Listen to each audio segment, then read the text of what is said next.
It has been said that the city of Miami is the only major American city founded by a woman. That woman is Julia DeForest Tuttle from Cleveland, Ohio. Her work and contributions to Miami-Dade County started in 1873. She is among many notable women who, throughout the years, have improved our quality of life. Miami-Dade County celebrates women leaders and pioneers like Julia Tuttle.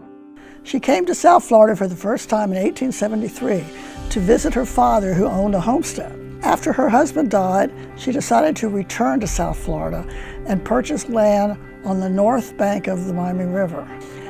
And she wrote way back then, "It is all these years I've had but one thought, and that one thought is to see Miami grow into one of the largest, if not the largest city in all of the Southland. This may seem far-fetched to you, but as surely as the sun rises and sets, all this will come true."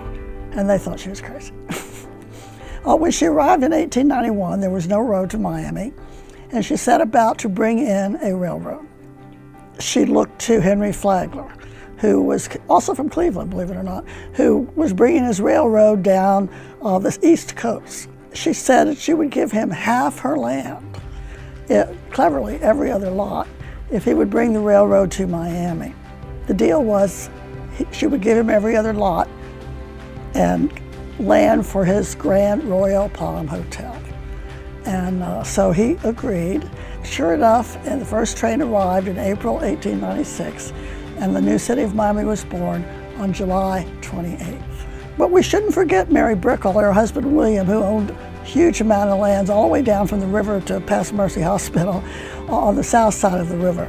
Tuttle convinced Mary Brickell to offer Flagler part of his land, her land too. We mustn't forget the pre-Miami community of Coconut Grove, where three dynamic women, you'll recognize some of the place names, Isabella Peacock, Flora McFarlane, and Mary Barr Munroe, built the first school, church, women's club, civic club, you name it.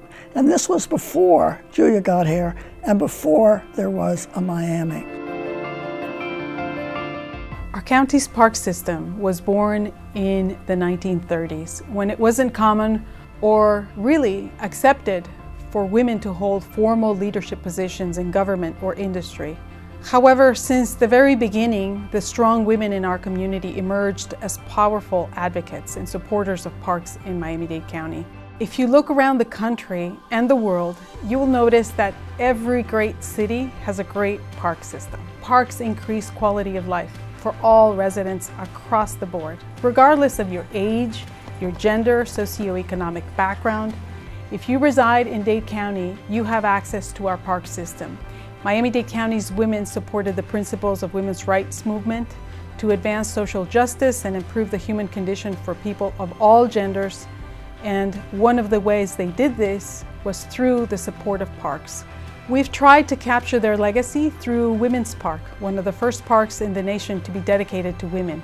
Miami-Dade County Women's Park stands in recognition of the diverse contributions women made to improve the quality of life in Miami-Dade County. We have never had a park for women only, and some people really didn't care to have a park just for women, and in fact the park is being used by everybody. At the time, Sweetwater was a very poor community, and Roxy and I walked aside and we said, this is ideal. There is a gorgeous lake and people will come here and just experience new wonderful things. Truly, South Florida has a remarkable history of women as creators, and we should be very proud of their accomplishments and celebrate their vision and leadership.